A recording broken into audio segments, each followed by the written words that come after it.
when I'm carving a neck, I use a couple of different tools. If I'm using maple or mahogany, I'm not adverse to using one of these little powered angle grinders. They will hog out the wood fast and get you the rough contour you're after very quickly with minimal wear and tear on your shoulders and arms. However, you can't use one of these in every situation, and the reason is wood. Like I said, if you're doing maple or mahogany, you're okay. If you're going to be doing a wood like this, which is called cataloche, it's spelled K-A-T-A-L-O-X. Cataloche it's an extremely dense and very hard wood, but the dust it produces, even with a respirator, is a little bit unpleasant. It can cause respiratory issues, get into your eyes and stuff, and it's not good, and some people can have some fairly serious reactions to it. So I have to use a different approach, and I go back to the old way, which I find more often is becoming my preferred method. And I start out by getting a rough angle on the side of the neck to begin to form the contour, and I use a spoke shave to do that. This is an old spoke shave I've had for years. A couple of years ago I dropped it on the floor and broke off a key piece of it here, but it still works.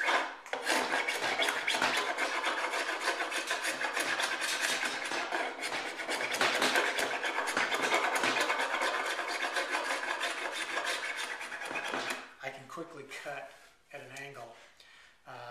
It's not, perfectly accurate, but it is accurate enough to work with later on.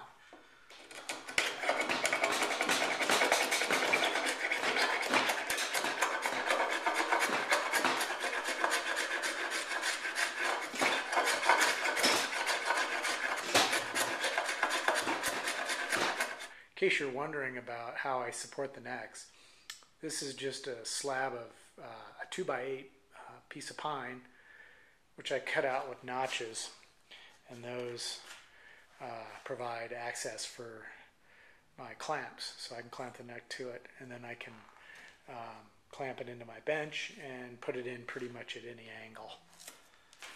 Okay, so once I get to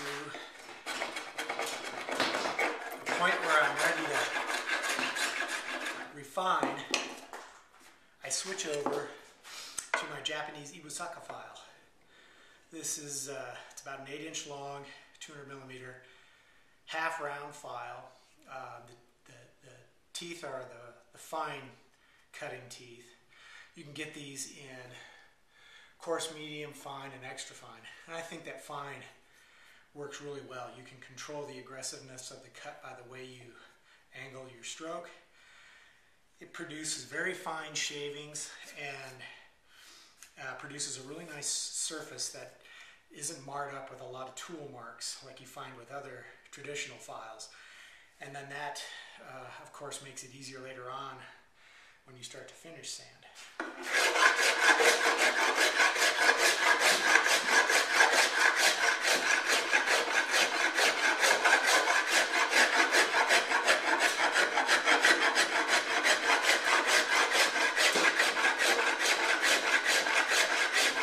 The other nice thing is when you take those long, broad strokes, you get the surface very consistent. And one thing you'll know about making necks, or that you'll learn about making necks, is if there are any high spots or low spots, you can feel them. And you want to eliminate those, and this file does a really nice job of doing that.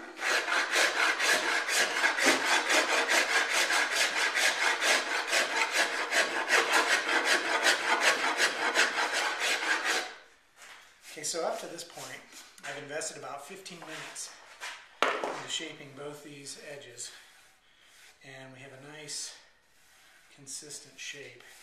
So now we're ready to start rounding over.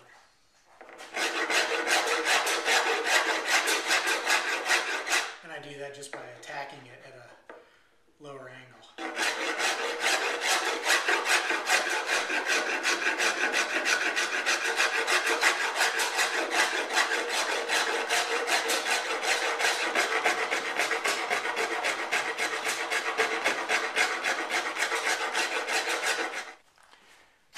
if you're wondering how I form the shape of the volute here, as you're rounding over with the file, the shape begins to form on its own. You don't really have to draw it out and plan for it. It'll just happen based on how you cut out the wood.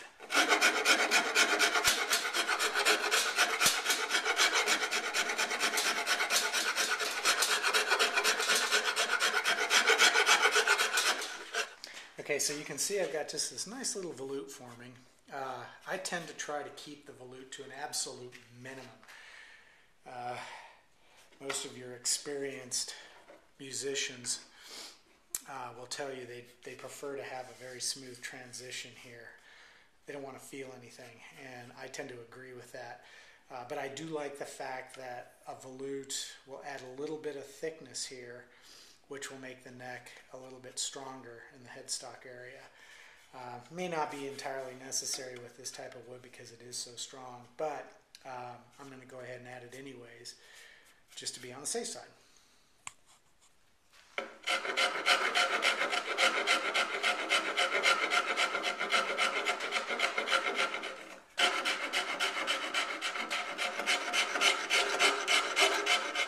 Some guys like to use these contour gauges to tell them what the shape of the neck is. I don't. I did in the beginning, but I think that feel is what will tell me how close I am to the final shape.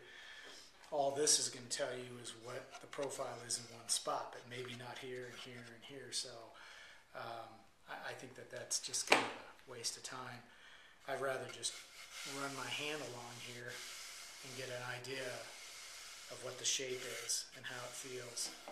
So forming the shape of the heel is the same as the volute. However, I've drawn a line here to show the shape of the heel, and I'm going to stay away from that. I'll wait and get that finalized later on when I've got the body made and I can put everything together.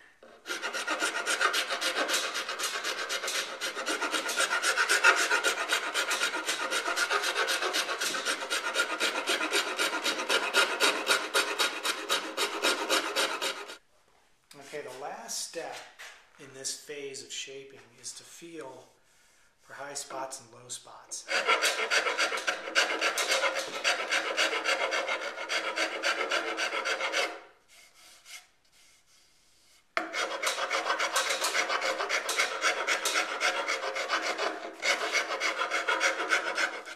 Okay, so for sanding, I'm going to use my random orbital sander with some 80 grit paper on it, and that will allow me to get rid of all these tool marks very quickly.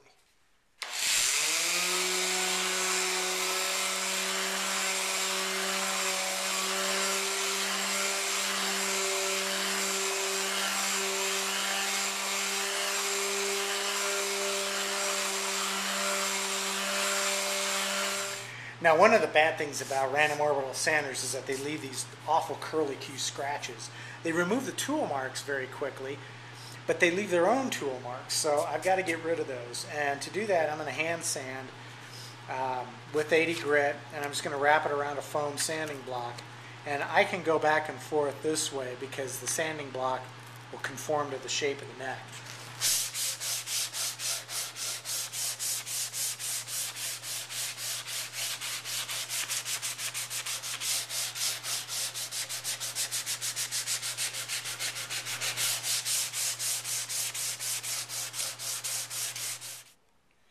So this is what the contour looks like after it's been shaped and sanded to 80 grit. The next step is going to be to true up the heel sides, and then I'll be able to start sanding with a finer grit.